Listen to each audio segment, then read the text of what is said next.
You ask Tiger to solve. This deals with linear equations with one unknown. The final result is x equals -6.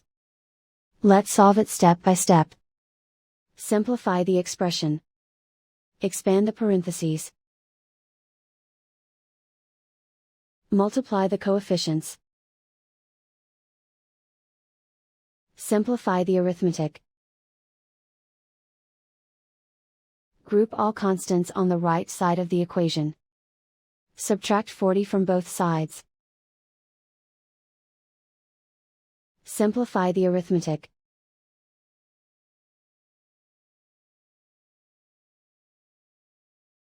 Isolate the x. Divide both sides by -10. Cancel out the negatives.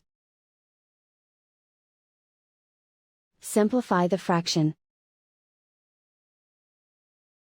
Move the negative sign from the denominator to the numerator. Find the greatest common factor of the numerator and denominator. Factor out and cancel the greatest common factor. And so the final result is x equals -6.